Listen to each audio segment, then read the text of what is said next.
Ang gabi po sa lahat po ng mga kapwa ko po tao at sa lahat po ng mga kapatid at sa lahat po ng mga kapwa ko po Kristiyano na patuloy pong sumusubaybay, nanonood sa programa pong Mga Tinig sa Ilang. Ngayon po ay araw po ng Sabado.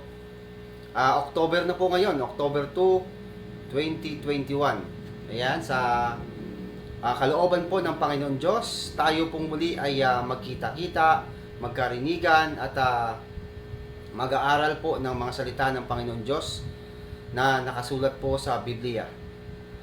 At muli po, mga kapatid, mga kapwa Kristiyano, ay meron tayong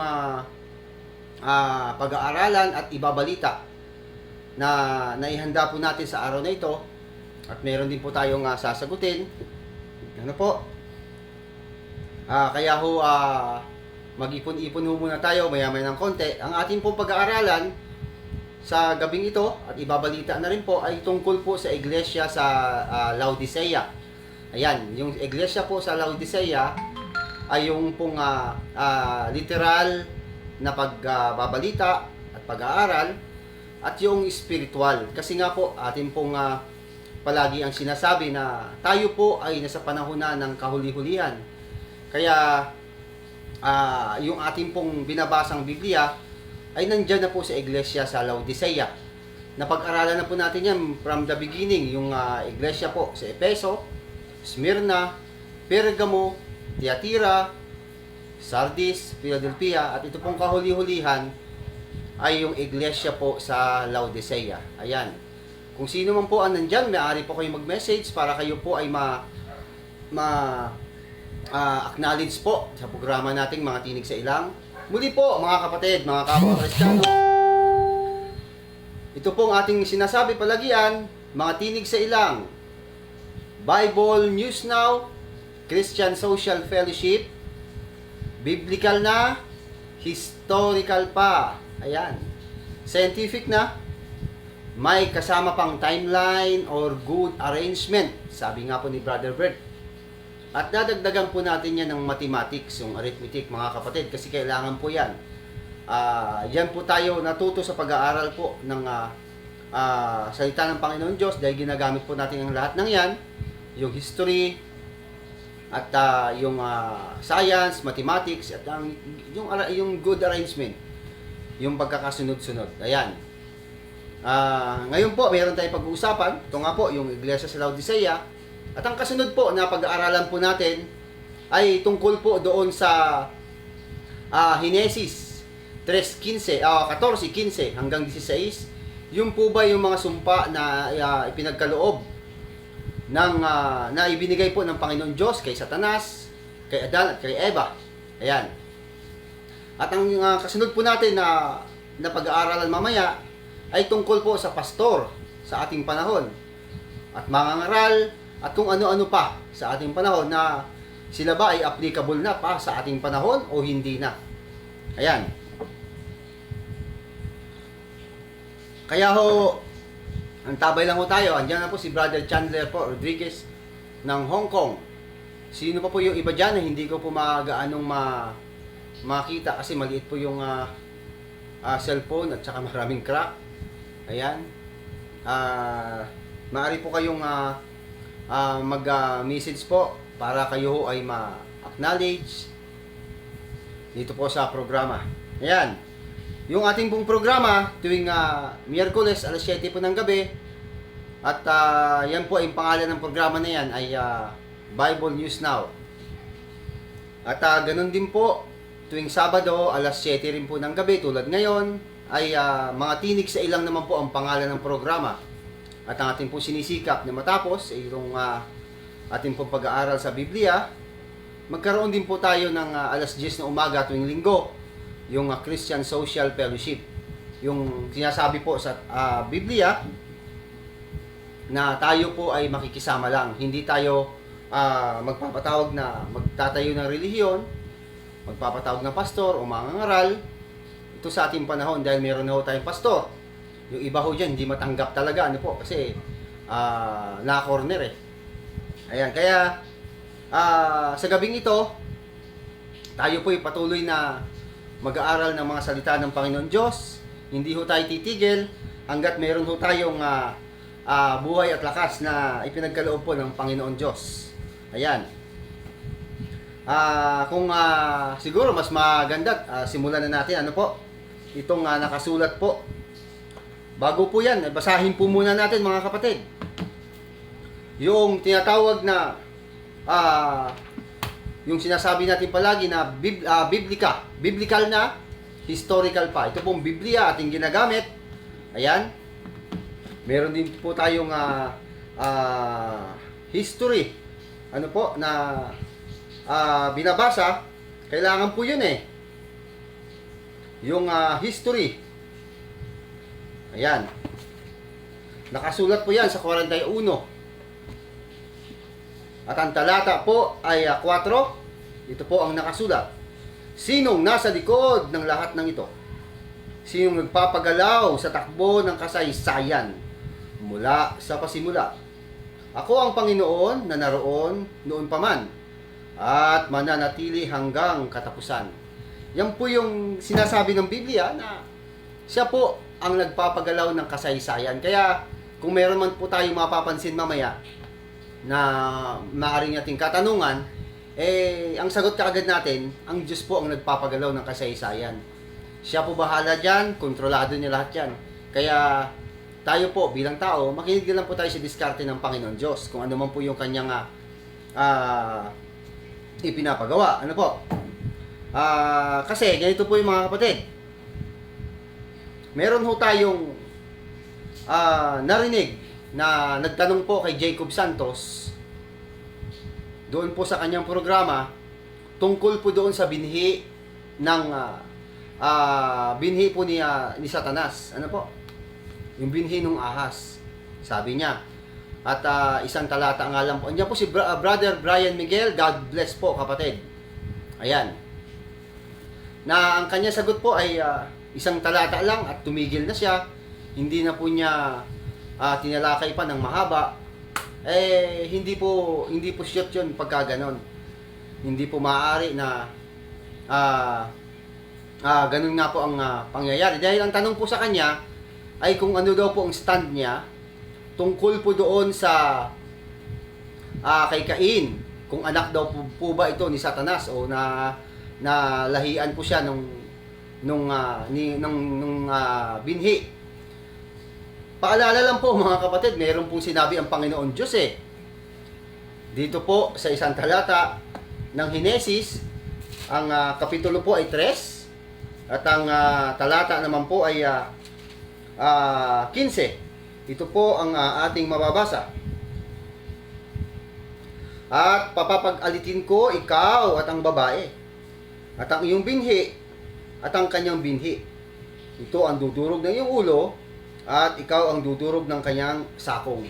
Ibig sabihin, hindi po maaaring magkamali ang Panginoon Diyos. Mayroon po siyang binhi. Saan mo ngayon kukunin ang binhi niya? Ni Satanas na yan. Kung hindi ka maniniwala. Ano po? Dahil doon nga po sa pakikipag-usap ni Eva, ng babae, doon sa ahas, tandaan mo natin na yung ahas na yung si Satanas, ano po yun?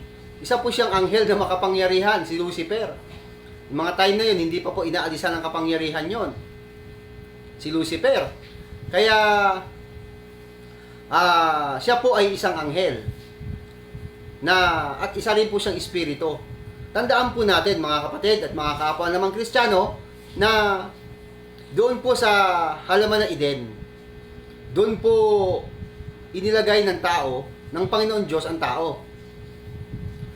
At dito nga po, mababasa sa 2:19 po ng Henesis.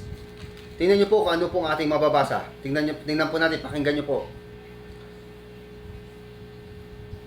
At nilalang ng Panginoon Diyos sa lupa ang lahat ng hayop sa parang at ang lahat ng ibon sa impapawid. At pinagdadala sa lalaki upang maalaman kung anong itatawag niya sa mga iyon. At ang bawat itinawag ng lalaki sa mga bawat kinapal na may buhay ayon sa naging pangalan niya. O ibig sabihin, binigyan po ng lalaki ng pangalan itong mga hayop. Sa 20 po, at pinangalanan ng lalaki ang lahat ng mga hayop at ang mga ibon sa himpapawid at ang bawat ganid sa parang datapot sa lalaki ay walang nasumpungang maging katulong niya. Ibig sabihin mga kapatid, ganito po yon. Doon po sa unang tao na nilalang ng Panginoon Diyos, lalaki at babae, buong sanlibutan po yon. Ngayon, nagkaroon po ng pakikialam si Lucifer, kaya nagkaroon ng tagtuyot. Pag-aaralan po natin ulito. Kasi pag-aaralan po natin yung bakit alikabok ang kakainin niya at bakit yan ang ilalakad niya. Ayan, pag-aaralan po natin mamaya yan. Kung ano po yan. Ngayon, dito po sa pangyayari na ito, nilikha na po ng Panginoon Diyos ang tao. Saka po niya nilikha ang mga kailangan ng tao. At pagkatapos po ay dinala po niya yung mga hayop na yan. Siya po ang nagdala, ang Panginoon Diyos. Doon po sa loob sa lalaki. Ang lalaki po, si Adan, nasa loob na po ng halaman ng Eden. Kaya yung lahat ng mga hayop, dinala niya kay Adan para si Adan ang magbibigay ng mga pangalan. Ayan, tandaan po natin. Dinala na po ng Panginoon Diyos yung mga hayop na nilikha niya doon sa halaman ng Eden. Nandun si Adan. Okay. Ngayon, gusto uling pakialaman ni Satanas itong ginawa ni Lucifer, itong ginawa ng Panginoon Diyos. Bilang isang anghel, bilang isang espiritu, may kapangyarihan din po siya, hindi naman siya maaaring makipag-usap sa tao, dun sa babae, kung magpapanggap din siyang tao or siya po ay espiritu. Hindi po pwede. Yung tandaan po natin, ang mga nilalang sa loob ng halaman ng Eden, tao at ang mga hayop. Ayan. Kaya, ginamit po ni Satanas yung ahas. Kaya nga nakasulat doon sa 3, ang ahas nga ay lalong tuso kaysa alinmang hayop sa parang na nilikha ng Panginoon Diyos. Ayan, ginamit po niya ang ahas, pero hindi po siya nilikha ng Panginoon. Yung ahas na ginamit ni Satanas, kundi ginaya lang po niya yung forma ng ahas. Ayan, kaya nakausap niya yung babae. Ayan. Kaya yung ahas na yon, siya na rin po yun si Satanas. Kayang-kaya natin patunayan niya na ang ahas na yon, siya na nga si Satanas. Hindi po pwedeng literal na ahas yun. At saka hindi po pwede na ang mga hayop sa panahon ng Adan at Eva ay mga nagsasalita. Hindi yung ganoon. Hindi, aral po yun ng pang-mental. Wala. Hindi po ganoon yon. Na ang mga hayop doon sa halaman ng Eden ay nagsasalita. Hindi po. Kasi pag nagsasalita po ang mga hayop, magmamakaawa po sa inyo pag kinakatay mo na. Hindi po ganoon. Hindi po sila nilikha ng Panginoon Diyos para magsalita. Ayan. Isipin nyo na lang mabuti. Yan, andyan si Brother Michael Bambitoy ng Milan, Italy. Isipin na lang ho natin, pag ang mga hayop sa halaman ng Eden ay mga nagsasalita, pag ganyan ay kinatay mo para kainin o ihandog sa Diyos, magmamakaawa sa iyo yun. Hindi ganon. Hindi po ganon ang sequence ng paggalikha ng Panginoon Diyos sa mga hayop. Wala hong hayop na nagsasalita doon. Yung ahas po, kaya ho yan nakapagsalita, kausap po niya si Eva, kasi nga po, siya po yung si Satanas. Ayan. Habang kausap nga po niya yung babae, dahil siya po ay may kapangyarihan, at alam na po niya, yan, good evening po, Brother J.C. P. Reyes. Alam na po niya, God bless po. Alam na po niya yung, ang gagawin ng Panginoon Diyos, dahil may kapangyarihan po yon. Nagkaroon na po siya nagkaroon na po siya ng pagkilos diyan sa loob niyan. Kaya nakapasok siya sa loob. May kapangyarihan po siya Ayan, at di pa po mahigpit ang bantay doon sa panahon na 'yon. Nakapasok po siya dahil nag po siya. Andiyan po yung aking mahal na anak, si Bibialin. Ang loro sinasabi pangit kapag nasa kulungan. Ayan. Hanggang doon lang naman yung mga alam ng mga ng mayna, loro. Wala pong pwedeng magpapatunay na ang hayop talagang nakakapagsalita katulad ng sa tao. Hindi po ganoon. Maaaring may mga hayop katulad niyan, may sinabing pangit. Hanggang ganun lang sila. Ano po? Pero hindi po maaaring magsalita yon ng katulad na sa atin. Hindi po totoo yon. Yun, kaya pinapalabas lang niya na gano'n kasi nga, para mabigyan ng suporta yung sinasabi niya na ang mga hayop ay nagsasalita. Hindi po. Hindi yan dinesign ng Panginoon Diyos para magsalita. Ayan.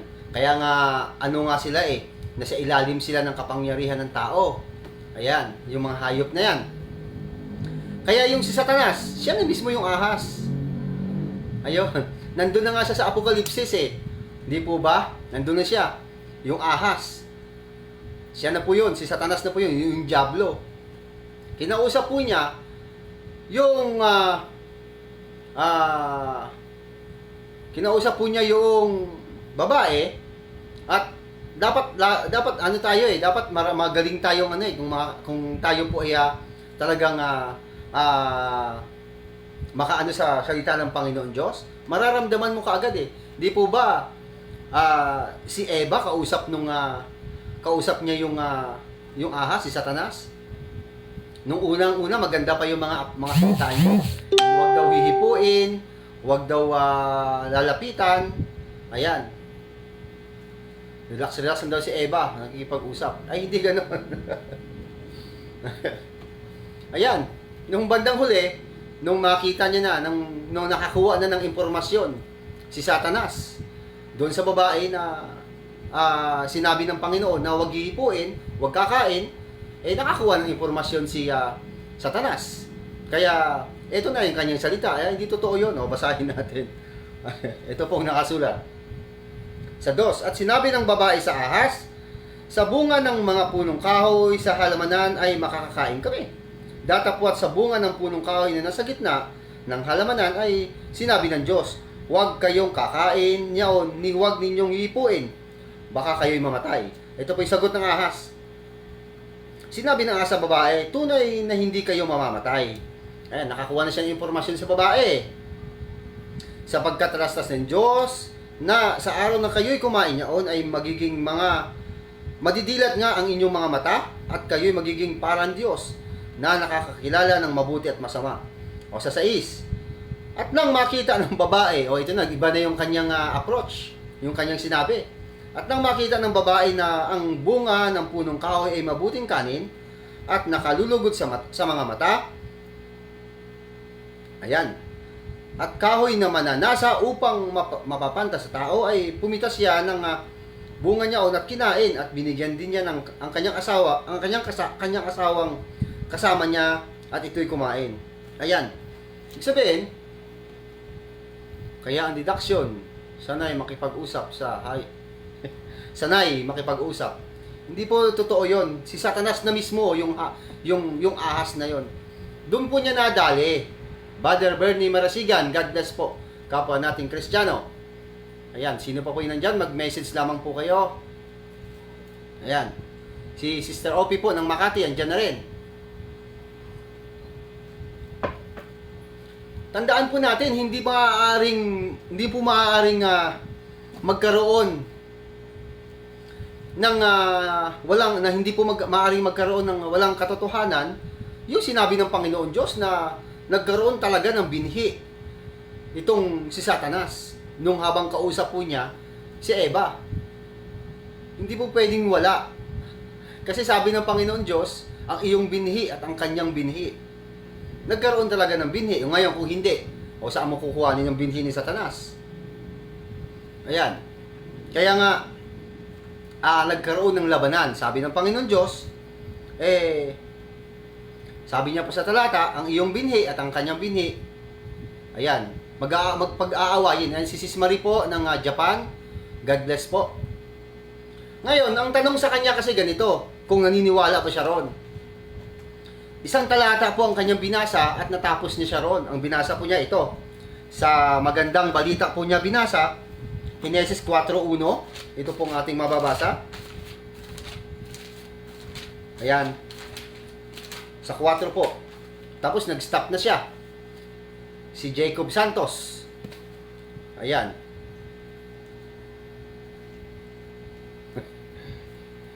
Sinipingan ni Adan ang kanyang asawa at ito'y nagdalang tao. Nang isilang ang kanyang panganay na lalaki at sinabi ni Eva, nagkaroon ako ng anak na lalaki sa tulong ng Panginoon. Ayan. Kaya Cain ang ipinangalan niya rito. Ayan, mga kapatid, hanggang doon lang siya. Hindi niya na po binigyan ng pansin yung kasunod na talata. Ito po ang nakasulat sa isang talata po ng King James Version na Tinagalog. Ito po ang nakasulat. At nakita ng lalaki si Eva na kanyang asawa. Ibig sabihin, hindi pa asawa ang turing ni Adan doon sa kanya kay Eva. Ang turing pala niya ay katulong. Helper doon sa halaman ng Eden. Dahil nakilala niya na yung kanyang asawa doon po sa nung panahon po na sila po ay nagkasala na, nahihiya na sila sa isa't isa, doon pa lang niya nakilala na asawa niya si Eva. Kaya ang nangyari, at siya ay naglihi at ipinanganak si Cain. At sinabi, nagkaanak ako ng lalaki sa tulong ng Panginoon. Ayan. Sabi po rito, nagkaanak ako ng lalaki sa tulong ng Panginoon. Hindi po niya binigyan pansin yung kasunod. At sa muli, ayan. Pwede ba naman yon? At sa muli, ito po yung sinasabi ko nung nakaraan, yung ibinabalita ko po nung nakaraan, na magkasunod lang po silang dalawa. Hindi po magkalayo ang agwat. Meron pong, meron pong naganap talaga eh. At sa muli, ay ipinanganak ang kanyang kapatid na si Abel. At si Abel ay tagapag-alaga ng mga tupa, datapot si Cain ay mga magbubukid ng lupa. Ayan, magkasunod lang po. Yung dalawa na yan, si Cain at si Abel. Ayan, kaya sinabi ng Panginoon, ang iyong binhi at ang kanyang binhi ay aking pag-aalitin. Pag-aawayin ng Panginoon Diyos. Magkasunod lang po yon, hindi po pwedeng nauna si Cain. Alam niyo po mga kapatid, mga kapwa Kristiyano, tandaan po natin, magkaroon tayo ng mathematics, mag-aral tayo ng math. 130 years ang edad ni Adan. Bago siya nagkaroon uli ng anak na si Seth. 130 years. Ayan. Ito po, basahin natin sa 5. Ito ang aklat ng mga lahi ni Adan. Nang araw ng lalangin ng Diyos, ang tao sa wangis ng Diyos, siya nilalang, na lalaki at babae. Silang nilalang at sila'y biyas-biyas na tinawag na Adan, ang kanyang pangalan, ng araw na sila'y lalangin. At nabuhay si Adan ng 100 taon at 30 taon. So 130 years. At nagkaanak ng isang lalaking kanyang kawangis na hawig sa kanyang larawan at tinawag ang kanyang pangalan na Seth. Ibig sabihin, 130 years ang edad ni Adan noong ipinanganak si Seth. Ang layo po ng agwat eh.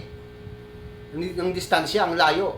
Pagkatapos maipanganak si Adan at Eva, si Cain at Seth ni Eva, meron pong sinabi ang Panginoon Diyos. Dapat huwag nating kalimutan. Yung yung tinatawag na parusa para sa kanila. Sabi po sa babae ay ito po.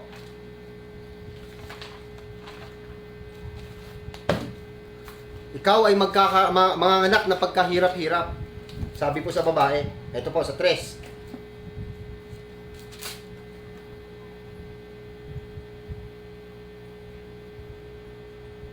Sinabi niya sa babae, pararamihin kong lubha ang iyong kalumbayan at ang iyong paglilihi, manganganak kang may kahirapan, at sa iyong asawa ay pahihinuod ang iyong kalooban at siya'y papanginoon sa iyo. Ibig sabihin, mga kapatid, doon pa lang sa unang panganganak ni Eva, nahihirapan na siya kasi magkasunod ka agad.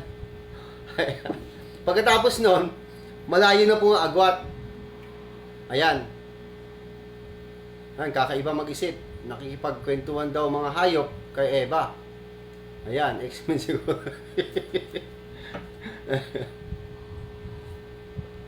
Sa madaling sabi po, yung Cain at Abel ay magkasunod lang. Nauna lang lumabas si Cain. Yung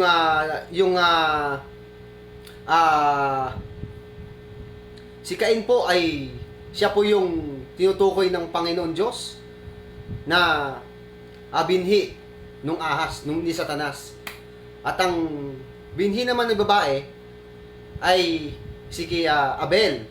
Kaya nga, nagkaroon kaagad ng labanan, pinatay kaagad nung Cain, itong si Abel. At nagkaroon po ng 130 years na pagitan bago ipinanganak si Seth.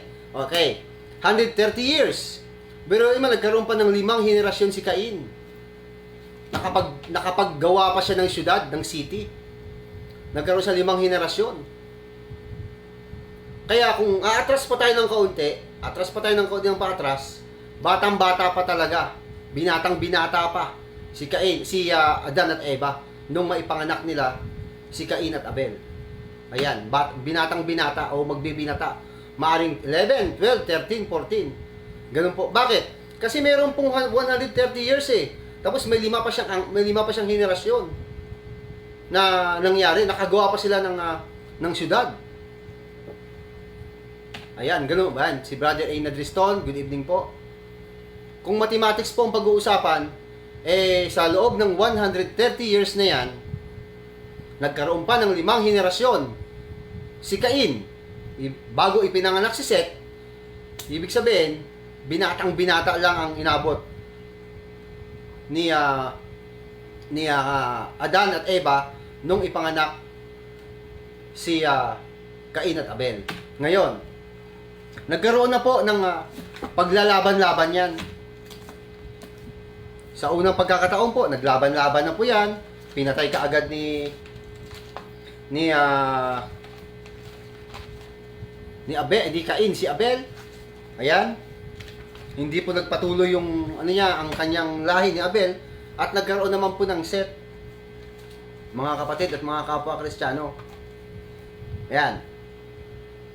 Ngayon, may sinabi po ang Panginoon Diyos na ito po ang nakasulat sa 3:14. Dahil ito na po yung sumpa sinumpa na po sila para malaman po natin kung ano yung kanya-kanyang sumpa. Ito po ang nakasulat dito muna tayo kay Adan sa 3:17 hanggang 19. At kay Adam ay sinabi, sapagkat iyong dininig ang tinig ng iyong asawa at kumain ka ng bunga ng punong kahoy na aking inuutos sa iyo na sinabi, huwag kang kakain yaon, sumpain ang lupa. Sinumpa po ang lupa. Dahil sa iyo, kakain ka sa kanya sa pamamagitan ng iyong pagpapagal at sa lahat ng mga araw ng iyong buhay. At isisibol niyaon sa iyo ay mga tinik at mga dawag at kakain ka ng pananim sa pawis ng iyong muka ay kakain ka ng tinapay hanggang sa ikaw ay mauwi sa lupa sapagkat diyan ka kinuha sapagkat ikaw ay alabok at sa alabok ka uuwi. Ayan. Sabi ni Adan, ikaw ay magbibigay ng pangalan sa mga hayop. Kung nagsasalita pala ang mga hayop sa Eden, sana yung mga ihayop na lang ang yan po yung simpleng logic Ayan. Yan, yung binasa po natin mga kapatid, yung sumpa kay Adan. Ano pong inyong napansin dyan? Sa sumpa na ibinigay kay Adan? Puro pagkain. Ayan. Dapat sa halip, hindi na sila namumblema ng pagkain. Tingnan mo sabi ng Panginoon Diyos sa kanya sa pawis ng iyong muka. Ayan, sa 19. Ito po ang mababasa. Sa pawis ng iyong mukha ay kakain ka ng tinapay hanggang sa ikaw ay mauwi sa lupa sapagkat diyan ka kinuha sapagkat ikaw ay alabok at sa alabok ka uuwi. Pagkain po Pagkain po ang laman ng sulat, sumpa na ibinigay po kay Adan. Ayan. So tandaan po natin yung pagkain. Okay, ano naman kaya ang sumpa na ibinigay ng Panginoon Diyos sa ahas? Ito naman po, 3:14. At sinabi ng Panginoon Diyos sa ahas, sapagkat ginawa mo ito, ay sumpain ka ng higit sa lahat ng hayop, at sa higit sa bawat ganid sa parang. Ang iyong tiyan ang ilalakad mo, at alabok ang iyong kakanin sa lahat ng mga araw ng iyong buhay. Ayan. Pagkain pa rin po ang tinutukoy ng Panginoon Diyos dito sa ahas. Ang sinumpa pong ahas, hindi po yung lahat ng ahas, yung ahas lang na yun, yung particular na yun na pinagkakuhanan ni Satanas para siya makausap niya yung babae. Siya lang po yung sinumpa, hindi po lahat ng ahas. Ayan, pag nakakita tayo ng ahas, takot na takot tayo, tapos pinapatay, hindi po ganon. Ayan. Magagalit sa atin si Kuya Kim. Ayan, kung napahaba po ang kanyang paksa, baka kahit mga prutas, nagsasalita na rin. Ayan. Puro pagkain po ang laman po ng sumpa na ibinagkaloob sa ahas. At alam niyo po ba, si Satanas po ay isang anghel. Siya po ay isang maningning na tala. Siya po ay gwaping, ano? At siya po ay makapangyarihang anghel din. Nung panahon po na sa kagustuhan niya na makurap uli itong Adan at Eva na ililikha ng Panginoon Diyos para dumami, gumamit po siya ng mga paraan, yung mga nandun sa loob ng halaman ng Eden. Sa loob ng halaman ng Eden, kasi contaminated na nga po yung labas ng halaman ng Eden Patay na nga po yung mga hayop, mga halaman, mga natuyo na. Andun po sa loob ng halaman ng Eden, ang mga sariwang pananim. Ayan, meron po doon mga punong kahoy, pananim. May tao doon, si Adan. At may mga hayop. Porque siya po ay isang anghel, isang espiritu, kailangan niya makausap yung babae. Hindi siya pwedeng gumawa ng kung ano-anong paraan, kundi doon sa hayop. Yung ahas nga po ang ginamit niya. Ayan, kaya nung siya po ay sinumpa, hindi na po siya nakaalis sa pagiging ahas. Yan po ang hindi naiintindihan ng mga ibang nagsasalita, nangangaral. Hindi na po siya nakaalis sa pagiging ahas. Dati kasi siya ay espiritu. Siya po ay anghel. Ayan. Kaya nung ginamit po niya ang ahas at sinumpa ng Diyos ang ahas na yon na ginamit niya, particular yung ginamit niya na ahas, hindi na po siya nakaalis sa pagiging ahas. Yun din po yung binigay niyang tatak doon kay Cain ng Panginoon Diyos. Yung tatak ahas. Alam niyo po ba, sabi ni Brother Bert dati dyan yung ahas na yan, siya si Taksil, si Treacherous, kung tawagin. Si Taksil, si Ugali. Ayan, Treacherous. Ayan, Taksil. Ayan, hindi na po siya nakaalis. Ang akala niya siguro, makakaporma pa siya, makakaalis pa siya. Hindi na. Kaya nga sa Apokalipsis, nandun pa rin siya, ahas pa rin siya. Ayan. Yan po yung sumpa na inabot niya. Hindi na siya nakaalis. Kaya mananatili na siyang ahas. Kaya sinabi ng Panginoon Diyos na ang iyong tiyan ang iyong ilalakad at alabok ang iyong kakanin. Ano ba ibig sabihin nun? Ayan. Kasi, nagkaroon na po ng paglalaban-laban. Meron na, naglaban na si Cain. Naglaban na nga, napatay na nga si Abel. Yan po yung kauna-unahang labanan. At pagkatapos, sa binhi na po tayo mag-focus. Yung binhi po niya Satanas at ang binhi ng babae. Ayan, nagkaroon na po ng Set. At pagkatapos, napunta na nga tayo kay Noe. Inubos lahat ng Panginoon Diyos. Yung mga tao at 8 lang ang natira, nadali pa yung isa doon. Walang chocolate sa Eden. Nadali pa yung unang-una, babae ang nadali. Yung pangalawa, lalaki naman, si Ham. Siya po yung nadali, kaya sinumpa yung kanyang anak. Yan po ibig sabihin nun, si Kanaan, sinumpa. Kasi, serpent pa rin yun. Binhi pa rin ni Satanas yun. Yun nandun. Hanggang sa panahon na pumili na po ang Panginoon Diyos. Dahil alam na po ng Panginoon Diyos pumili na po siya ng isang tao na magiging bayan niya. Yan, kaya andyan na nga po si Abraham. Diyan na siya gagawa ng kanyang bayan. Bayang Israel. Ayan, kaya hanggang sa ating panahon, naglalaban-laban pa rin ang binhi ni Satanas at ang binhi ng babae. Naglalaban-laban pa rin yan. Alam nyo kung ano ibig sabihin ng paglalaban sa ating panahon? Ekonomiya po ang ibig sabihin nun. Puro pagkain. Kaya ang isinumpa kay Adan, sa pawis ng iyong muka, doon ka kakain.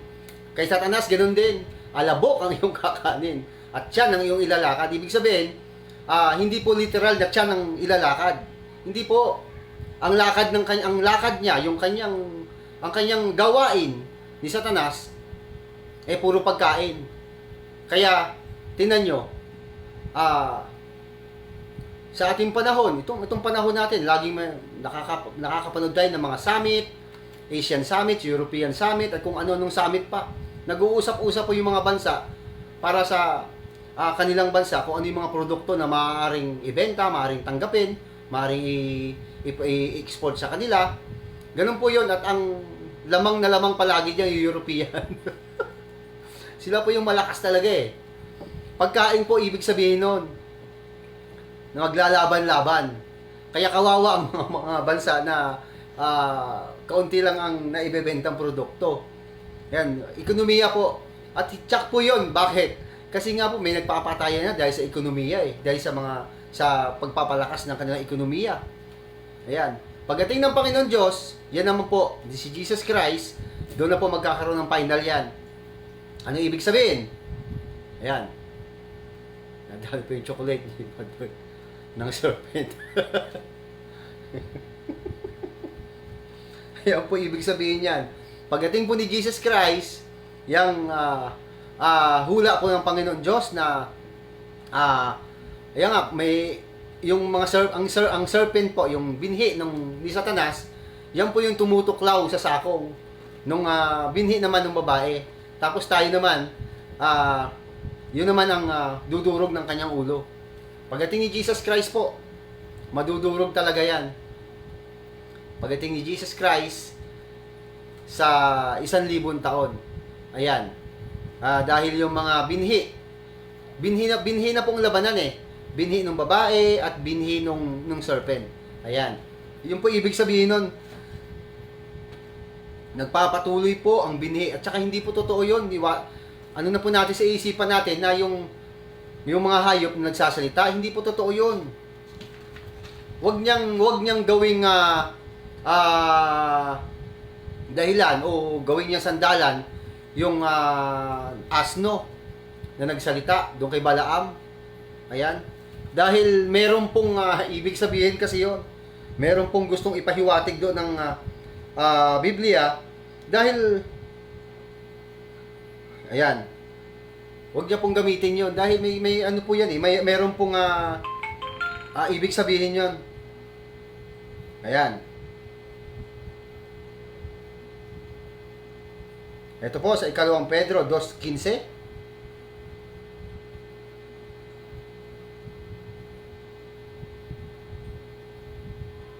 Lumihis sila sa matuwid na landas at naligaw.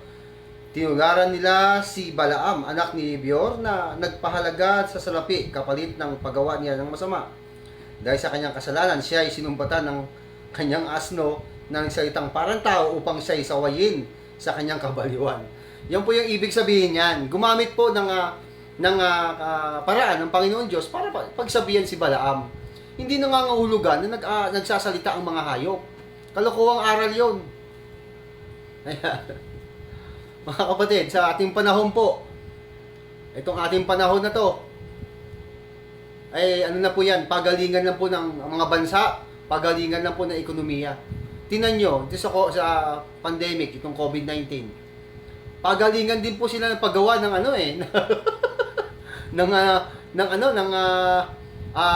tawag dyan, yung pang-injection, yung vaccine. Ayan, pagalingan din eh. Kaya, yung mga mahihinang bansa, na hindi magaling gumawa ng vaccine, bumibili. Ayan, ekonomiya po ang pinag-uusapan dyan. Kaya mananagot kay Jesus Christ ang mga bansa na nananamantala sa mga maliliit na bansa. Si Jesus Christ na bahala doon. Ayan. Okay. Ano pa po ang dapat natin pag-aralan? Tapos na po tayo dyan. Pag-aralan naman po natin yung Laodicea, mga kapatid at mga kapwa Kristiyano. Yung Laodicea po, yung kanyang literal na pag-aaral at yung spiritual na pag-aaral. Kasi ito na po yung kahuli-hulihan nating panahon na dapat nating malaman. Basahin po natin sa isang talata po ng Apokalipsis. Ayan. 3:14. Ito po ang nakasulat sa iglesia sa Laodicea. Ito ang sinasabi niya na ang pangalan ay Amen, ang tapat at tunay na saksi, at siyang pinagmula ng lahat ng nilalang ng Diyos. Alam ko ang mga ginagawa mo. Alam kong hindi ka malamig ni mainit. Mabuti pa sana kung ikaw ay malamig o mainit. Ngunit dahil ikaw ay maligamgam, hindi mainit ni malamig, isusuka kita. Sinasabi mong ikaw ay mayaman, sagana sa lahat ng bagay at wala nang kailangan pa. Ngunit hindi mo nalalamang ikaw ay kawawa, kabaghabag, dukha, bulag at hubad. Kaya nga ipinapayo kong bumili ka sa akin ng purong ginto upang ikaw ay maging tunay na mayaman. Bumili ka rin sa akin ng puting damit upang iyong isuot at matakpan ang nakakahiya mong kahubaran. Bumili ka rin sa akin ng gamot na ipapahid sa iyong mga mata upang ikaw ay makakita. Sinasaway ko't pinapalo ang lahat ng aking minamahal. Kaya't maging masigasig ka, pagsisihan mo talikuran ang iyong mga kasalanan. Tingnan mo, nakatayo ako at kumakatok sa pintuan. Kung di rin gininuman ang aking tinig at bubuksan ang pinto, papasok ako at kakain akong kasalo niya. Ang magtatagumpay ay bibigyan ko ng karapatang umupo nakatabi ko sa aking trono, tulad ko na nagtagumpay at nakaupo ngayon katabi ng aking ama sa kanyang trono. Ang lahat ng may paninig ay makinig sa sinasabi ng Espiritu sa iglesia. Ayan. Nabasa po natin yung iglesia sa Laodicea, pero bago yan mga kapatid, nakalimutan ko. Nakalimutan kong patunayan na si Satanas ay siya yung ahas. Ayan. Tingnan niyo mga kapatid, sa Apokalipsis nakasulat yan. Sa iglesia po, sa Pergamo, babasahin po natin. Nandun siya. Basahin po natin yung iglesia sa Pergamo. Yan. Sa isang talata po ng Apokalipsis 2:12. Isulat mo sa anghel ng iglesia sa Pergamo. Ito ang sinasabi ng may hawak na matalas na tabak, na sa magkabilay may talim. Alam ko kung saan ka nakatira, sa akin naroroonan ng trono ni Satanas. Ayan. Doon po sa Pergamo, nandun yung trono ni Satanas. Hindi na tayo pwedeng, dapat tayong maniwala kasi si Jesus Christ ang nagsabi. Ayan, matandas. Meron pa po eh. Ito kaya dapat ibalita rin to eh. Doon po sa Pergamo, nandun pala ang trono ni Satanas. Alam naman natin si Satanas, yung ahas yun. Siya yung ahas, yung matandang ahas. Ayan. Sabi ng Panginoon, alam ko kung saan ka nakatira. Ang titirahan mo ngayon nandun ang trono ni Satanas. Doon kasi sa Pergamo mga kapatid, andyan po si Asclepius, na isa pong nanggagamot sa pamamagitan ng ahas. Kaya sinabi ni Jesus Christ, nandun yung trono ni Satanas. Sikat po si Asclepius. Siya po yung snake healing. Ayan. Nandiyan po siya kapag ka may sakit at karamdaman ka, punta ka lang dyan kay Asclepius. Isa po siyang nanggagamot sa pamamagitan ng ahas. Diyan po nang galing yung yung logo ng mga doktor, yung may rad, tapos may gumagano na gano'n ahas, na dalawang ahas. Diyan po galing yan. Kaya, tumpak na tumpak ang sinabi ni Jesus Christ, alam ko kung saan ka nakatira. Ang titiran mo ay kung saan nandiyan ang trono ni Satanas. Ayan. Kaya sinusulatan po niya yung mga Kristiyano diyan sa Pergamo kasi nga nandiyan ang trono ni Satanas. Andiyan si Asclepius Nanggagamot po yan sa pamamagitan ng ahas. Ayan. Kaya, tumpak ba ang sinabi natin? Na yung ahas na yun, siya mismo si Satanas? Tumpak yun. Tama. Yung WHO, yung logo, ahas. Yan, si Asclepius. Ayan, kasi nga po, ano yan eh? Ano ni Satanas yan? Inspired ni Satanas yan. Dahil, doon po nga po sa Roman Empire. Ayan, kaya, sinabi ni Jesus Christ na andyan yung trono ni Satanas. Andyan kasi si Asclepius. Ayan, yung nanggagamot sa pamamagitan ng ahas. Kaya yung ahas na yon, tinatawag yan na si Satanas. Kaya siya na mismo yon, si Satanas. Nagkaroon siya ng binhi at nagpapatuloy yan hanggang sa panahon ngayon. Nanggagamot din yung wala sa kamay na ayan, walang ahas. Haloko na. Ayan, kaya dapat nga yan, palitan eh, di ba? Kasi nga, inspired din Satanas yan eh. Yung ahas na yan, na ginagawa nila. Yan po yan, hindi po pwede yan. O ngayon, balik tayo dun sa pinag-aaralan natin. Yung iglesia sa Laodicea. Binasa na po natin. Meron pong binabanggit na tubig dito sa Laodicea. Hindi po bautismo sa tubig Walay na po yun. Ano na yun? Tapos na yung bautismo sa tubig na yan. Ayan. Hindi nila kayang patunayan yan na nagko-continuous pang bautismo sa tubig. Ang tatakbuhan lang naman nila yung ginawa ni Pedro 2:38. Magpabautismo kayo sa pangalan ni Jesus Christ. Wala pong tubig doon. Magpabautismo kayo sa pangalan ni Jesu Cristo. Wala pa rin tubig doon sa 10:48. Gawin din po sa Gawa 19, 25, 23, 24 hanggang 25. Walang ganon. Lalo na dito sa pitong iglesia. Ang simple-simple lang po ang sinulat ni Jesus Christ. Meron pong tubig na binabanggit dyan sa Laodicea. Ayan. Diyan po pala sa Laodicea, mga kapatid at mga kapwa Kristiyano, sa history po tayo, literal, magagaling sila gumawa ng salamin. Nandyan yung magagaling na ophthalmologist, yun yata yung kay Dr. Jose Rizal, yung sa mata. Kaya binanggit dyan na bumili ka sa akin ng gamot na pampahid sa iyong mata dahil para ka makakita. Diyan pala sa kanila, nagmamalaki sila na sila ay magaling pagdating sa paggagamot sa mata. Daw si Abuloy ang kasunod ng tubig. Tama. Abuloy na kasunod nun. Kasi miyembro ka na eh. Official member ka na eh. Kaya ang palatandaan para maging official member ka, ilulublob ka nila sa tubig. Wala nang ganoon. Bira naman.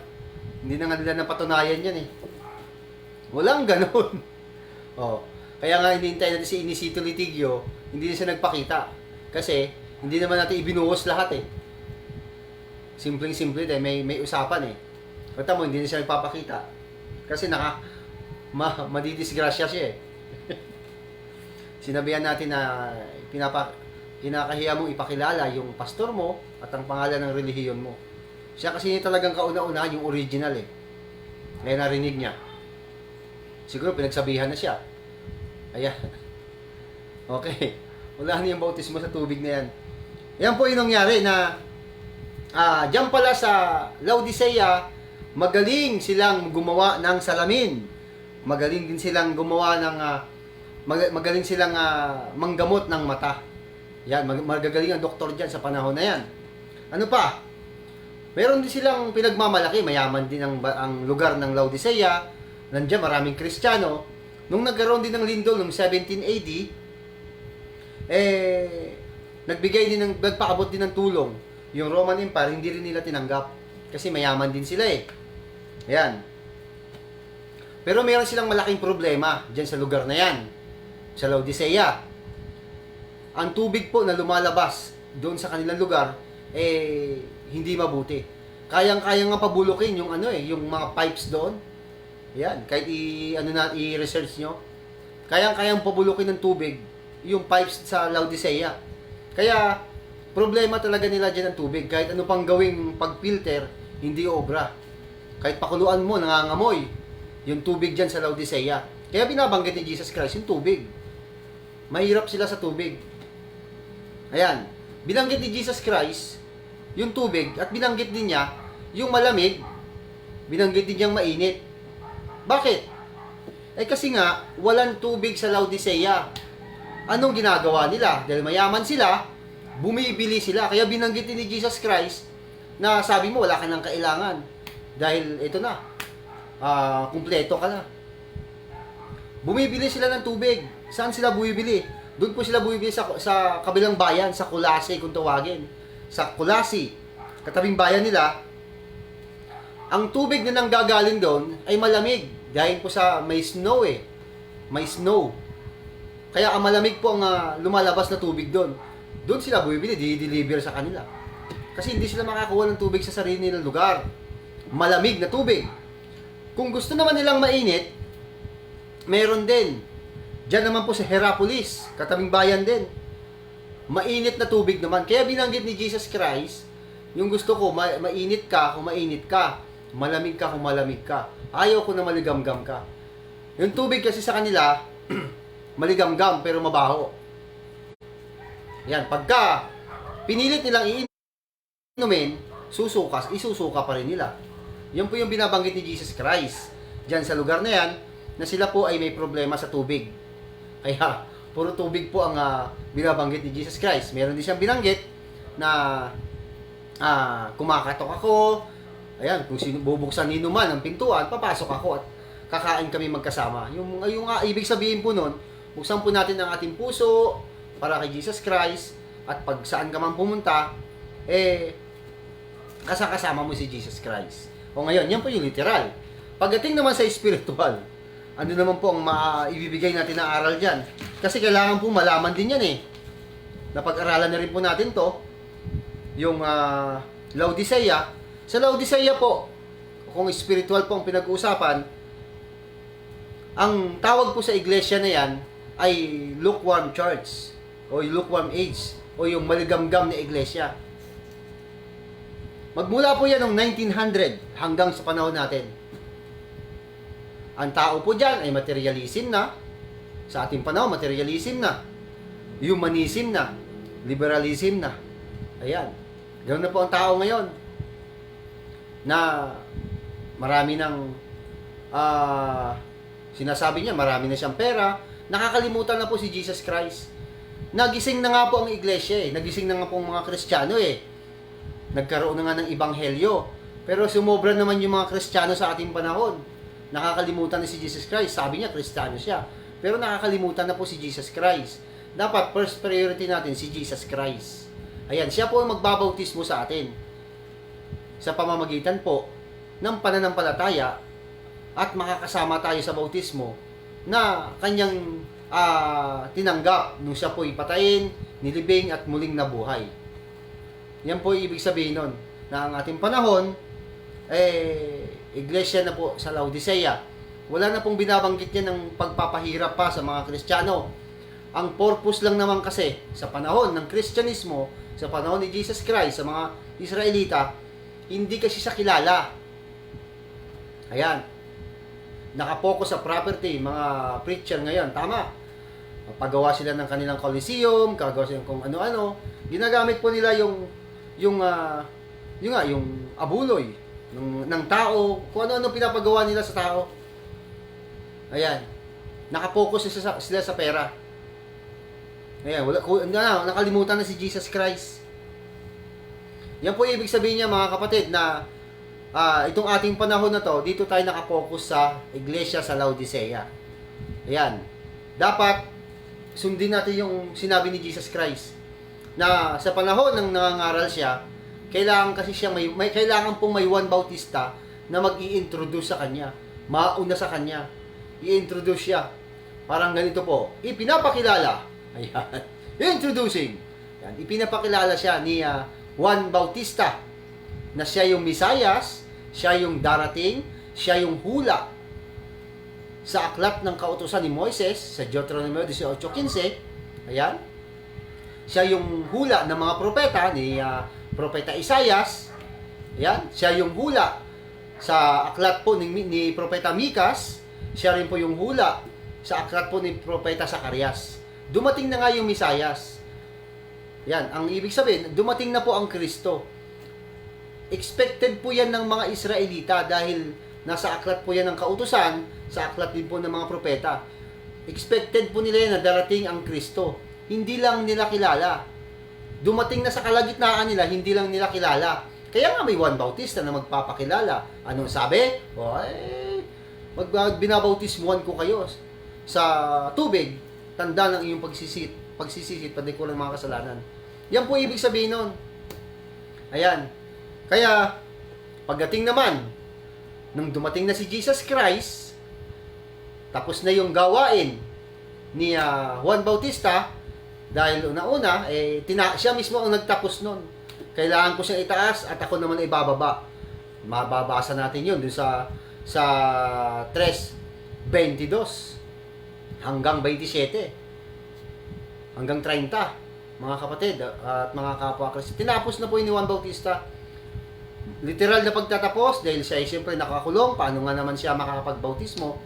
Nakakulong siya. In the rest, pati yung kanyang mga alagad, hindi na po yung ginagawa. At ang mga alagad ni Jesus Christ, hindi po totoo yun na expose sa bautismo sa tubig. Mali pong salita yun, mga kapatid. Ang tamang salita po doon, expose po sila sa salita ng Diyos. Ayan. Kalampera 2:1, ngunit may nagsilitaw din naman. Teka muna. Ayan. Di naman sa bayan ng mga bulaang propeta, na gaya naman sa inyo nagkaroon ng mga bulaang guro na nagpasok ng lihim. Ayan, maya-maya po. Ikalawang Pedro 2:1, balikan po natin yan maya-maya kasi meron tayong pag-aaral tungkol dyan. Ayan, yun po ibig sabihin nun na tinapos na ni Juan Bautista yung kanyang pagbautismo sa tubig at wala pong sumunod na sa kanya doon. Wala na. Maging yung mga alagad ni Jesus Christ, na-expose po sila sa salita ng Diyos. Hindi po siya expose sa tubig. Yan po ang tamang salita. Okay. Ano pa po? Ang dapat nating maintindihan. Yung sa iglesia sa Laodicea, madali na lang po. Simpleng-simple na lang binigay ni Jesus Christ. Kasi nga, kilalanin natin si Jesus Christ. Ayan, Brother Inad Riston. kilala natin si Jesus Christ. Siya yung ating pastor. Mga panahon kasi na hindi siya kilala, kaya kailangan ipakilala pa siya. Ngayon sa ating panahon, kilala na natin si Jesus Christ. Ayan, di ba't nagtanong nga siya kay Pedro noon? Sa mga alagad niya, sino ako sa inyong tingin? Ano sabi sa akin ng mga tao? Ayan. Kasi hindi nga siya kilala O, itong ating panahon na to, kilala na natin si Jesus Christ. O, ano na kailangan natin gawin? Ay di sumampalataya kay Jesus Christ. I-first priority natin siya para kumatok siya sa atin sa puso natin. Ayan, ganoon lang kadali yun. Naloko na. Okay. Expose sa tubig. Member ngayon. Ayan. Okay. Nag-iglesia. Membership by immersion in water. Ay, ganyan. Tama po yun. Yan ang kanilang membership. Kailangan ilubog ka sa tubig. Para magiging ano ka na. Magiging lehitimong miyembro. Ayan. Ngayon, sige po mga kapatid, mga kapwa Kristiyano. Meron pa po tayo isang pag-aaralan pa. O, tapos na tayo dyan sa ano yan, Brother Chandler, ilabas niyo po uli yung talata na yan.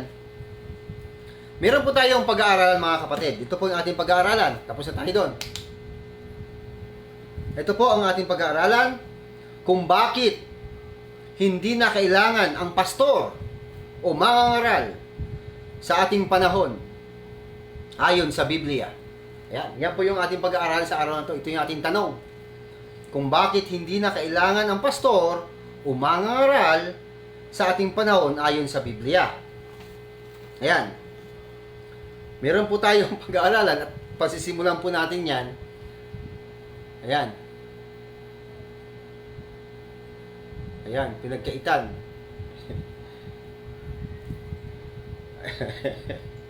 Teka muna. Ayan. May babasahin po tayong talata tungkol sa ganyang pananalita. Ano po? Ayan, sa Gawa, Jess 34. Ito po, kung totoo, yung sinabi sa iyo. At nagsalita si Pedro, ngayon ko na lubusang nauunawaan na walang itinatangi ang Diyos. Nalulugod siya sa sinumang may takot sa kanya at gumagawa ng matuwid kahit taga saan mang bansa. So, doon tayo kumapit, Brother Inad, sa salita na to. Walang itinatangi ang Diyos. Okay. Yan po yung ating pag-aaralan kung bakit hindi kailangan ng pastor o mangangaral sa ating panahon ayon sa Biblia. Tanong, ang mga pastor ba o mangangaral sa iba't ibang relihiyon ay totoo at dapat pagtiwalaan? Ayan, yan po yung ating tanong. Kasi mga kapatid, marami na tayong nabalitaan ng mga pastor, mangangaral, at kung ano ang tawag sa kanila, apostol. Yung iba dyan, mga nakakulong. Yung iba dyan, may mga kaso. Pero pastor ang tawag sa kanila, mangangaral ang tawag sa kanila, at kung ano-ano pa. Meron dyan, may nagkaroon ng rape case, meron ding pastor o mangangaral na maraming nagkakamal ng pera, at kung ano-ano pang mga ginawa nitong mga pastor dito sa ating panahon. Marami po nababalitaan na lang natin na meron silang hindi mabuti ang kanilang pamumuhay. Ayan. Kaya, basahin po muna natin itong nakasulat sa Biblia sa aklat po ng Efeso 4 at ang talata po ay 11. Pag-aralan po natin ito. 4 at 11 hanggang 12 na po. At binigyan niya ang ilan ng kaloob upang maging mga apostol. Yan. Ang iba na may mga propeta. Ang iba may ibanghilista. At ang iba ay mga pastor at mga guro. Ginawa niya ito upang ihanda sa paglilingkod ang lahat ng mga hinirang upang maging matatag ang katawan ni Kristo. Ayan, hanggang 12 lang tayo. Ayan, ginawa po ng Panginoon Diyos yung tinatawag po na apostol. Tama po yun. Tama po ang Biblia. Ibinabalita lang uli ng Apostol Pablo sa mga taga-Efeso na ang Diyos ay gumawa ng apostol. Yan. Bakit sa panahon natin ngayon, may apostol pa ba? Kayo pala Yan. Gumawa ang Panginoon Diyos, nagbigay ang Panginoon Diyos ng apostol kay Jesus Christ. Ano po? Babasahin po natin yung mga apostol Ito po ang nakasulat sa Lucas. Ayan. Nakasulat po sa Lucas 6:14. Ito po ang nakasulat. Basahin po natin. Sa aklat po ni San Lucas 6:14, ito po yung ginawa ng Panginoon Diyos na apostol. Mga lehitimo po ito. Mga ano po ito, mga apor. Mga authorized person po ito. Hindi tunay. Sila ay sina Simon na pinangalanan niyang Pedro. Si Andres na kanyang kapatid. Yan, sina Santiago, si Juan, si Felipe, si Bartolome, si Mateo, si Tomas, si Santiago, na anak ni Alfeo, si Simon na makabayan, si Judas na anak ni Santiago, at si Judas Iscariote naging taksil. Ayan, yan po pati si Judas Iscariote kasama pa. Gumawa naman talaga ang Panginoon Diyos ng apostol. Hindi po matututulan yan. At ang iba pa niyang ginawang apostol ay sina Apostol Pedro, Apostol Santiago, yung kapatid po ni Jesus Christ sa laman ni Santiago, at si Bernabe, tinawag din pong apostol. Yan po ang mga apostol na ibinigay ng Panginoon Diyos. Ano pa? Meron pa. Propeta. Ayan. Nabanggit po kanina, propeta. Tama, nagbigay din po ang Panginoon Diyos ng propeta. Tanong. Ayan, si Brother Enteng Sayote. God bless po, kapatid. Ayan. Nagbigay din po ang Panginoon Diyos ng apostol, yung ngayong mga apostol na binanggit natin. Nagbigay din po ang Panginoon Diyos ng mga propeta. Oo, tama, nagbigay ng propeta. Totoo po yun. Kaya binabalik lang po ni Apostol Pablo sa mga taga-Epeso, inuulit lang po niya, yan, ganyan ang ginawa ng Panginoon Diyos. Nagbigay siya ng apostol, nagbigay siya ng propeta. At maraming propeta. Sa panahon po ng Bagong Tipan, meron po ng propeta, anak po ni Felipe. Yan. May dalawang propeta pong anak si Felipe.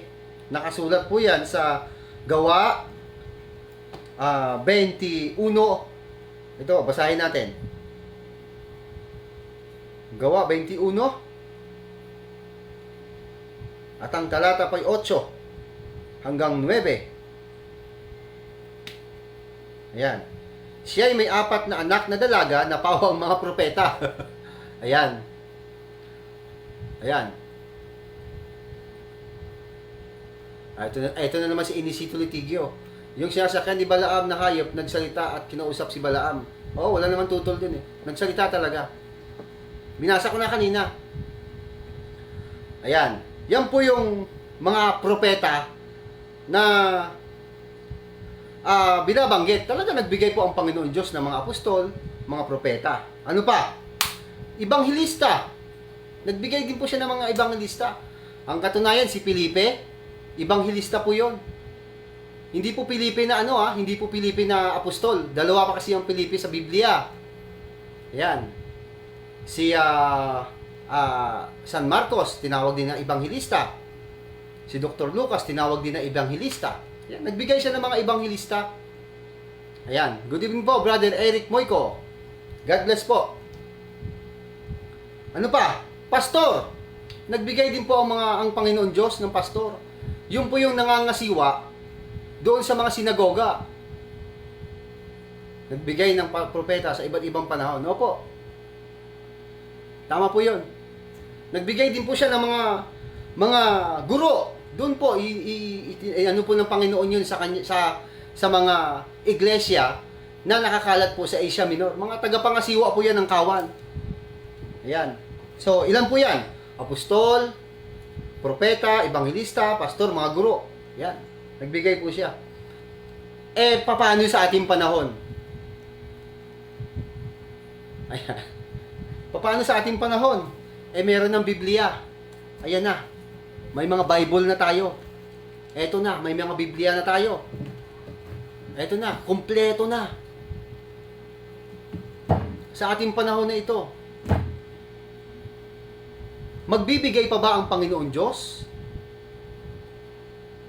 ng apostol? Nandito na nga sila sa Biblia Binabasa na lang natin. Magbibigay pa ba siya ng propeta? Nandito na rin. Magbibigay pa ba siya ng ebangelista? Nandito na rin. Pastor, guro, wala na. Ito na, nandito na. Nakasulat lahat dito sila. Babasahin na lang natin. Bakit ngayon nagpapanggap kayo? Ang mahirap sa inyo, nagtayo kayo ng relihiyon, tapos sasabihin nyo, ako ang pastor. Naloko na. Pastor ako. Tapos, magpalublob ka sa akin sa tubig. Naku po, naloko na lalo. Tinapos na nga yan Magtatayo ng relihiyon, ng iglesia, tapos sasabihin sa sarili, pastor ako. Hindi na, meron na nga dito, kompleto na rito May mga pastor na tayo. May pastor tayo, si Jesus Christ. Naghirang po siya ng mga iba pang mga maaring maging mga siwa sa kanyang iglesia. Yan po ibig sabihin doon. Pinapaalala lang po ni Apostol Pablo doon sa taga-Efeso na ang Panginoon Diyos ay nagbigay ng apostol, propeta, evangelista, pastor at mga guro. Ayan. Pero ibang usapan po sa ating panahon. Nagbigay na po ang Diyos ng aklat niya. Eto na po ang Biblia. Babasahin mo na lang dito yung mga history, mga pangyayari. Ngayon, nakasulat sa Biblia, mga kapatid at mga kapwa Kristiyano, yung Juan, unang Juan, 1 hanggang 4. Ito po ang gagawin natin. Hindi na natin kailangan pa magtayo ng relihiyon at sasabihin mo sa iyong relihiyon, ikaw ay pastor, ikaw ay mangangaral, ikaw ay ganito, ikaw ay apostol. Tawag yan, tinamaan ka na magaling. Ito po nakasulat, oh. Yung buhat sa pasimula, yung aming narinig, yung nakita ng aming mga mata, yung aming namasdan at nahipo ng aming mga kamay tungkol sa salita ng buhay. At ang buhay ay nahayag at aming nakita at pinatotohanan, at sa inyo'y aming ibinabalita ang buhay. Ayan, ang buhay na walang hanggan na kasama ng Ama at sa atin ay nahayag. 3. Yung aming nakita at narinig ay siya rin naming ibinabalita sa inyo, upang kayo naman ay magkaroon ng pakikisama sa amin. Oo, at tayo may pakikisama sa Ama at sa kanyang anak na si Jesucristo. Ang mga bagay na ito ay aming isinulat upang ang ating kagalakan ay malubos. Ito na nga isinulat. Linaw-linaw na nga. Ang mga bagay na ito ay aming isinusulat upang ang kagalakan natin ay lubos. Natatawa talaga ako. Bakit magtatayo ka pa ng relihiyon mo at tatawagin mo ang sarili mo mangangaral, pastor, ito ka na. Ang gagawin na lang natin, makipellowship na lang tayo doon sa mga nauna. Basahin natin ang Biblia at magbalita tayo. Tulad ng ginawa kayo ni Brother Chandler. Nag-post siya ng talata ng Biblia. Isang paraan ng pagbabalita po yun. Binabalita niya. Ay, naloko na. Ayan. Oh. Brother Chandler, ilabas mo nga uli yung yung talata mo, yung 2 Pedro. Ipaki-post uli, babasahin natin. Ayan. Yan po ibig sabihin niyan na itong ating panahon na ito, kilala na natin si Jesus Christ. Siya yung anak ng Diyos na buhay, siya yung namatay, inilibing at muling nabuhay. Yan po yung ito, 2 Pedro, ito po yung dapat, oh. Ito po yung ngunit may nagsilitaw. Ayan. Ito, basahin natin uli. Ayan, nawala tuloy. 2 Pedro 2:1, basahin natin dito. Yan.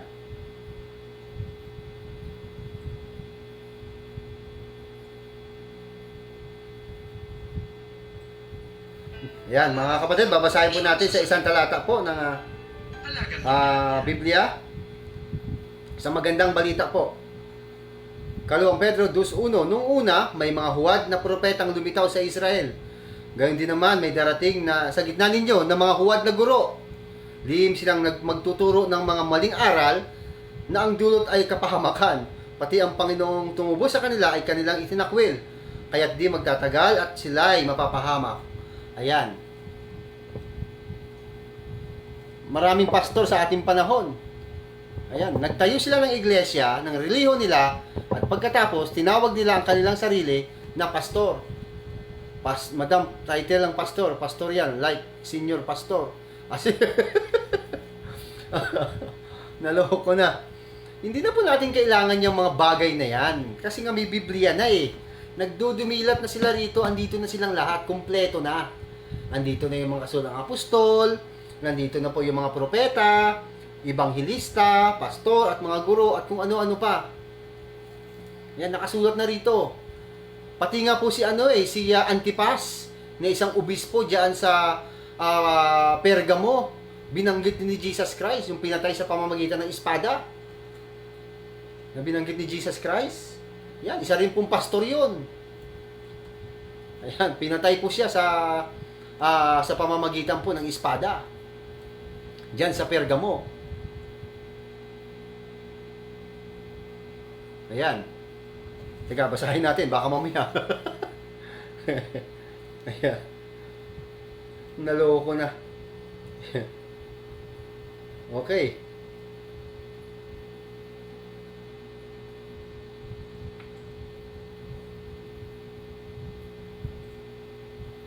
O yan, tama. Sa Pergamo po.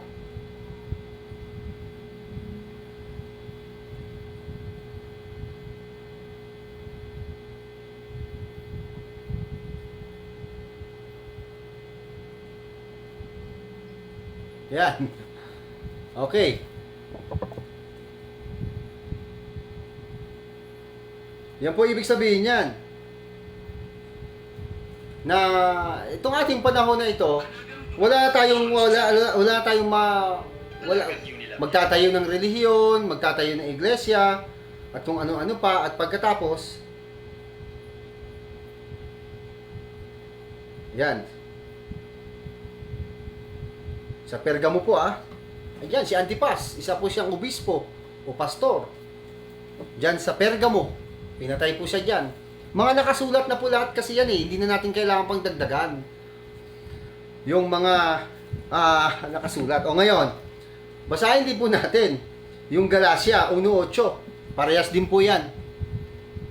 Ito po ang nakasulat. Yan. Sa isang talata po ng Galacia,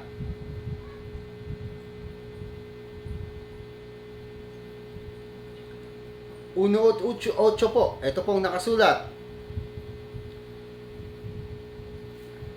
Dito na po sa isang salin po ng Biblia.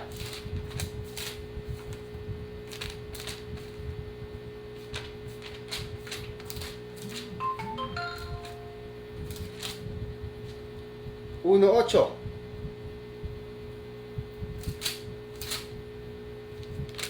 Yan. Datapwat kahimat kami o isang anghel na mula sa langit ang mangaral sa inyo ng anumang ebanghelyo na iba sa aming ipinapangaral sa inyo ay matakwil.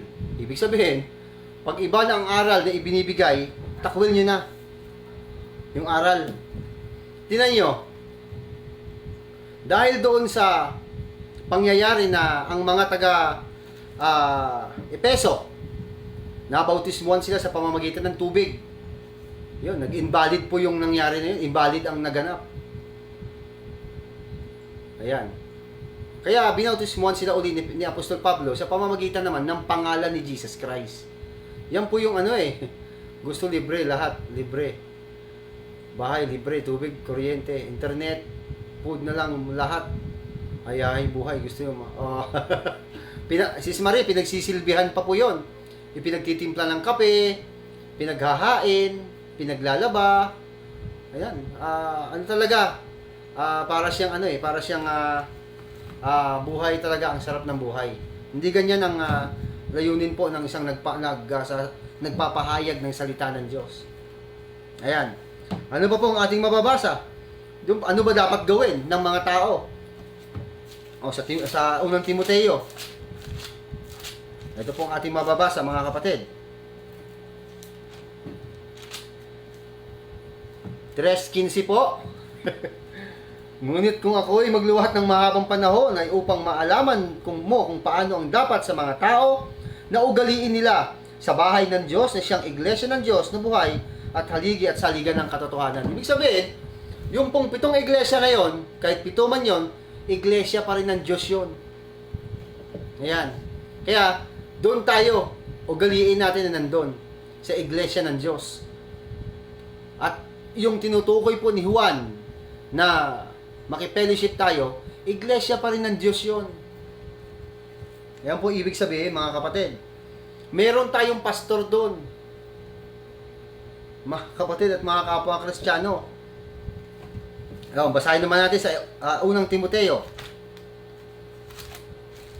Ito naman po ang ating mababasa. 3:1 hanggang 7.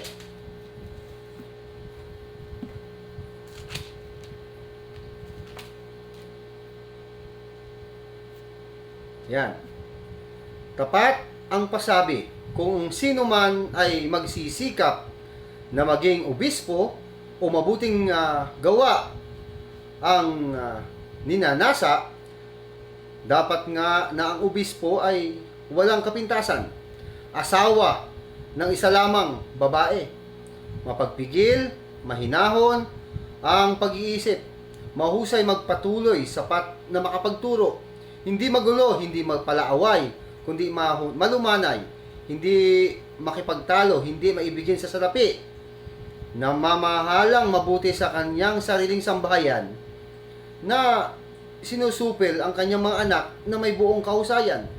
Ngunit kung ang sinuman nga ay hindi marunong mamahala sa kanyang sariling sambayan, paano makapamamahala sa iglesia ng Diyos? Hindi baguhan, baka siya ay magpalalo, ay mahulog sa kaparusahan ng dyablo. Ayan, bukod dito ay dapat din namang siya ay magkaroon ng mabuting patotoo na nasa labas, baka mahulog sa kapintasan at silo ng dyablo. Ayan, yan po ang dapat na magiging mangangaral sa iglesia ng Panginoon Diyos. Tayo po, hindi tayo mangangaral. Nagbabalita lang tayo ng mga magagandang balita. Diyan sila galit na galit sa atin.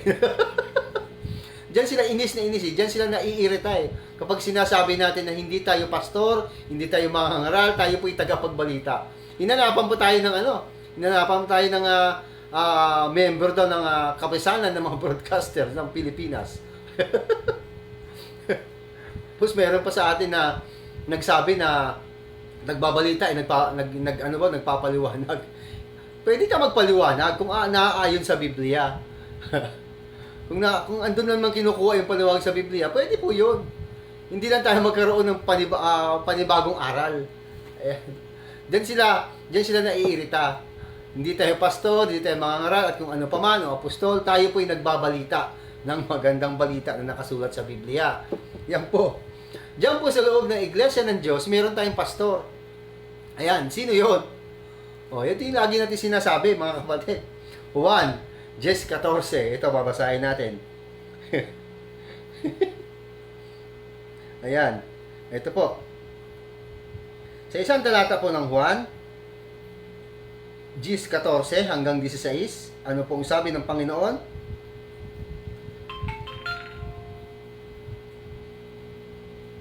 Ako nga ang mabuting pastol. Kung paanong kilala ako ng Ama, at siya'y kilala ko, gayon din naman. Kilala ko ang aking mga tupa, at ako na may kilala nila. At inaalay ko ang aking buhay para sa aking mga tupa. Mayroon akong iba pang mga tupa na wala pa sa kulungan ito. Kinakailangan sila ipasok ko. Ayan, ipasok ko rin at papakinggan nila ang aking tinig. Sa gayon, magkakaroon ng isang kawan na may isang pastol. O di maliwanag, sino yon? Si Jesus Christ. Sino yung binabanggit natin, Brother Inad? Si Jesus Christ po ang ating pastor. Hindi tayo pwede magpatawag na pastor. Siya po ang mabuting pastor. Siya po, wala nang iba. Ayan. Masarap buhay ng pastor. Choosy pa sa kapag gusto. Starbucks. Oh. Ayan, ganun po ibig sabihin niya, mga kapatid at mga kapwa Kristiyano. Ayan. Ano pa po ang dapat nating maintindihan? Ayan, di po dapat yung talata. Ayan. Yan tulad po kay Abraham. Hindi na po si Abraham dahil ginawa siyang asawa ng kapatid.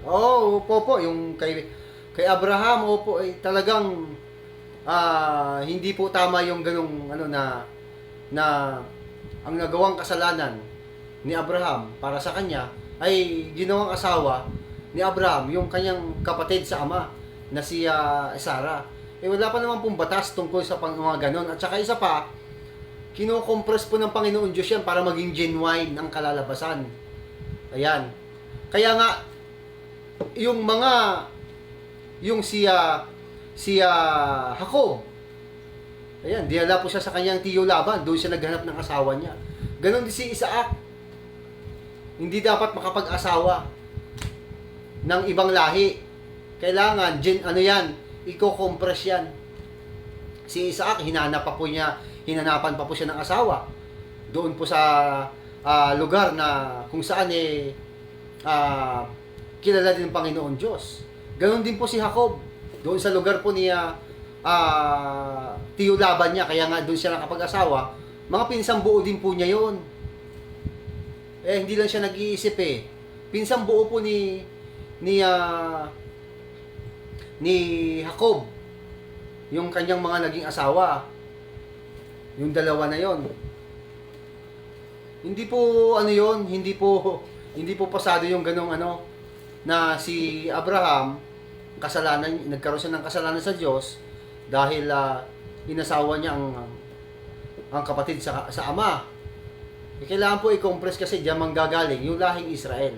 Ayan, doon talaga sa amin lugar, meron nag-rent ng bahay para hindi siya makapagproblema sa bahay sa renta. Yun nga yung chapel ng bahay para hindi na siya ganun nga nangyari nang magbabayad yung mga miyembro. Ayan. Kaya hindi po pasado yun sa Panginoon Diyos, mga kapatid at mga kapwa Kristiyano, na yan pong huwag tayong mag-alala. Andiyan po si Jesus Christ. Siya po ang ating pastor sa ating panahon. Hindi po tayo magpapatawag na pastor, mga kapatid at mga kapwa Kristiyano. At yan, mga pastor sa ating panahon, yan, hilig-hilig talaga nilang gumawa ng yung nagpapalublob sa tubig at kung ano-ano pa. Ayan. Tingnan mo tuloy. Pumasok na naman kanina si Brother Inisito Litigio. Pumasok na naman siya kanina, bigla na naman lumabas. Nagtanong lang siya doon sa yung asno daw. O sabi ko nga, nabasa ko na nga kanina eh. Nagsasalita kasi yung asno. May kasi yan. Mayroong kailangang gawin, kaya nagsalita yun. Pero hindi nangangahulugan na ang mga hayop sa halaman ng Eden ay magsasalita. Ang pangit po kaya nun. Pero mo kakatahin mo yung isang hayop para ialay sa Diyos o kung ano pa mang gawin sa hayop, tapos nagsasalita, magmamakaawa sa iyo yun. Ba't mo ako papatay mo? Ba't mo ako patayin? Hindi ganoon. Hindi sila nakadesign para magsalita. Ayan. Kalokohan talaga, no? Kasi kampante yung si Eva, dahil sanay na sanay siyang makipag-usap sa mga hayop doon na nagsasalita. Pero nyo, pati uod niya magsasalita, pati kung ano-ano pa dyan magsasalita. Hindi nga ganun eh. Ayan. Pastor, sa lahat ng nila ang laging gusto. Tama po yun. Yun yung sinasabi ng Panginoon Diyos doon sa sumpa kay Satanas. Hindi na siya nakaalis sa pagiging ahas niya. Hindi na siya nakaalis. Hanggang doon na lang siya. Dati hindi siya ganoon. Ginamit niya yung ahas para kausapin si Eva. Di sinumpa siya. Yung tiyan ang iyong ilalakad. Alabok ang iyong kakanin. Kaya, hindi na siya nakaalis doon. Kaya, ang ginamit ng Panginoon Diyos na tatak doon kay Cain, ay tatak serpent na rin. Mukhang ahas na. Kaya, siga siya doon sa Nan, sa lugar na pinuntahan niya. Nakapagpatayo pa siya ng syudad. Ayan, pag-aralan niyo po mga kapatid, mga kapwa Kristiyano, na 130 years ang edad ni Adan bago po siya nagkaroon uli ng anak na si Seth. Ibig sabihin, 130 years, ito namang si Cain, na anak niya, ayan, anak niya, nagkaroon pa ng 5 henerasyon. Ayan, nakapagtayo pa sila ng 5 henerasyon, apo sa talampakan na ho yata yun. Nagkaroon po ng 5 henerasyon bago nagkaroon siya uli ng anak ni Seth. Kaya lumalabas na nagkaroon ng anak si Adan at Eva, sila po ay maaaring 10, 11, 12, 13, ganyan, dyan po sa edad na yan. Bakit? Kasi yung mathematics yung 130 years At pagkatapos nung kay Seth, sunod-sunod na yung mga anak nila. At sinabi po ng Panginoon Diyos na ikaw ay manganganak ng ubod ng hirap. Yan, dalawa po yung magkasunod Cain at Abel. Wala naman po nakasulat na sinipingan uli. Paglabas ni Cain, lumabas na rin si Abel. Yan po yung nakasulat, oh. Tingnan nyo.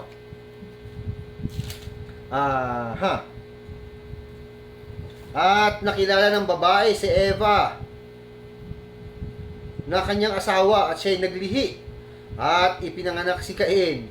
At sinabi, nagkaanak ako ng lalaki sa tulong ng Panginoon. O hindi niya tinuloy ang dos. At sa muli, ay ipinanganak ang kanyang kapatid na si Abel. Hindi magkasunod nga. At sa muli, ay ipinanganak ang kanyang kapatid na si Abel. Nauna lang si Cain, sumunod si Abel. Ayan, yan po yung binhi ni Satanas. Ngayon, nung mag-alay na sila ng handog sa Diyos, ano po ang nangyari? Hindi naman tinanggap yung handog ni Cain. Bakit po hindi tinanggap? O, basahin natin. Sa 3, at nangyari nang lumalakad ang panahon ay nagdala si Cain ng isang handog na mga bunga ng lupa sa Panginoon. At nagdala rin naman si Abel ng mga panganay na kanyang kawan at ng mga taba ng mga ilaon. At nilingap ng Panginoon si Abel at ang kanyang handog. Datapot hindi nilingap si Cain at ang kanyang handog. At nag-init na mainam si Cain at namanglaw ang kanyang mukha. O tanong, bakit hindi tinanggap yung handog ni Cain? Bakit hindi tinanggap ng Panginoon Diyos? Ano ba handog niya? O ito ulitin natin para makita. At nangyari nang lumakad ang panahon ay nagdala si Cain ng isang handog ng mga bunga ng lupa sa Panginoon. Galing po sa lupa. Bunga ng lupa sa Panginoon. Galing po sa lupa. Di ba't sinumpa na yan? Di ba't sinumpa na yung lupa doon kay Adan? Bakit pa tatanggapin ng Diyos? Kasi nga, anak siya ng serpent. Yan po yun. Sinumpa na ang lupa, tapos naghandog pa si Cain ng handog na galing sa lupa. Sinumpa na ngayon lupa eh. Okay, kay Cain yun. Ayan. Ano nangyari? Datapat hindi nilingap si Cain at ang kanyang handog at nag-init na mainam si Cain at nang manglaw ang kanyang mukha. At sinabi ng Panginoon kay Cain, bakit ka nag-init? At bakit namanglaw ang iyong mukha? Kung ikaw ay gumawa ng mabuti, di ba ikaw ang mamarapatin? O hindi pala gumawa ng mabuti. Kasi nga, kasi anak siya ng serpent. Anak siya ng Satanas. Kung ikaw, ayan, ay gumawa ng mabuti, di ba ikaw mamarapatin? At kung hindi ka gumawa ng mabuti, ay mahandusay ang kasalanan sa pintuan. At sa iyo'y pahihinuhod ang kanyang nasa, at ikaw ang Panginoon niya. O yan, dinaloko na. Tatak, Calvin Klein, paborito niya. Yan po yung ibig sabihin nun. Bakit hindi tinanggap yung handog ni Cain? Tatabaan siya hiyang sa pagpapanggap. Sabi nga po ni brother nagtanong po si brother Ben ng Montemayor diyan nung punta po kami sa Baler. Nagtanong po si brother Ben sa kanya bakit nawala si brother Bert at si brother Vincent. Alam niyo po ano sagot niya? Gusto raw namin magtayo ng negosyo. Sabi ko, wow, ang tindi ng kasinungalingan, ano? Nagtanong si brother Ben. Si brother Bert sa kanya, bakit nawala si brother Vincent at saka si brother Bert at si brother Vincent? Eh ang sagot niya, magplanong magtayo ng negosyo. Magnegosyo. Wala nga pera si brother Bert. Wala kaming planong magnegosyo. Talagang grabe mahusay siyang gumawa ng nang hindi wala sa katotohanan. Hindi ho totoo yun na magtatayo ng negosyo. Wala hong katotohanan yun. Talagang nadali siya nung mag-utos siya magsampa ng demanda. Yan po ibig sabihin nun. Ayan. Sige po mga kapatid at mga kapwa Kristiyano, siguro hanggang dito na po muna siguro yung ating broadcast sa gabing ito. Kasi medyo nagpapagaling pa rin po ako. Medyo masakit pa po yung Ayan, sabi po ni Sis Marie, opo, narinig ko rin po yan. Oh, magtayo raw kami ng negosyo eh. Ang sabi, walang ganoon, wala ho kaming planong magtayo ng negosyo. Grabe naman, dami na. Hindi ho ganoon. Yan ang kanyang ipinamamalita. Kaya maraming nakakaalam. Kaya bakit kami daw inalis? Kasi plano namin magtayo ng negosyo. Ayan. Murder yan si Cain. Walang kapatawaran. Opo. Siya po yung serpent. Siya po yung anak po siya ni Satanas. Nadali kasi si Eva eh.